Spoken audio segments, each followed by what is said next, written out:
আমি ওই ব্যক্তিকে জান্নাতের আঙ্গিনায় একটা ঘরের গ্যারান্টি দেই যে ব্যক্তি তর্ক করার সময় নিজে হক এটা জেনেও সে তর্ক থামিয়ে দেয়। অনেক সময় হয় না, অনেকে পায়ে পাড়া দিয়ে ঝগড়া করতে আসে, এরকম আছে না নাই? আপনি চুপচাপ দেখবেন একটা বাজে কমেন্টস করতেছে, আবার কমেন্টের নিচে কমেন্ট, আবার গালি, হ্যাঁ আছে না এরকম? বিষ্ণু বলেন নিজে হক এটা জানার পরেও আর যাতে তর্ক না বাড়ে, যে তর্ক থামিয়ে দেয় জান্নাতের আঙ্গিনায় তাকে আমি একটা ঘরের গ্যারান্টি দেই। وببيت في وسط الجنة لمن ترك الكذب وإن كان مازحا।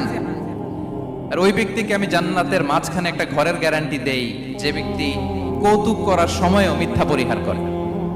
করতেছে কৌতুক, ফান করতেছে, আর হি ইজ কিডিং, পান করে, কৌতুক করে, কিন্তু কৌতুকের সময়ও সে মিথ্যা বলে না। এই স্বভাব যাদের, তাদেরকে আমি জান্নাতের মাঝ বরাবর একটা ঘরের গ্যারান্টি দেই। এরপর বিষ্ণু কি বলে দেখেন, তিনি বলেন وببيت في أعلى الجنة لمن حسن خلقه।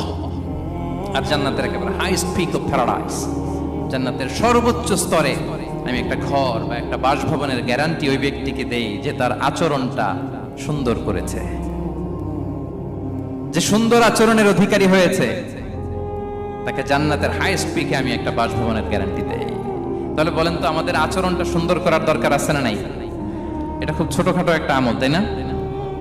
কথা বলেন, দক্ষিণ কোরিয়া প্রবাসী ভাইরা আওয়াজ করে বলেন, এটা কি ছোট আমল?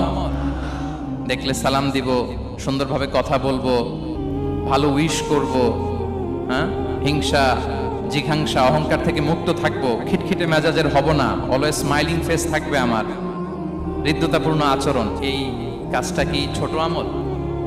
আওয়াজ করে বলেন, এই আমলটা কি ছোট না বড়?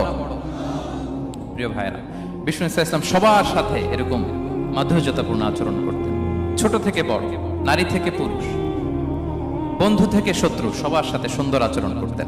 এবং তার এই চমৎকার আচরণে মুগ্ধ হয়ে তার অনেক শত্রু মুহূর্তে তার বন্ধুতে পরিণত হয়েছে।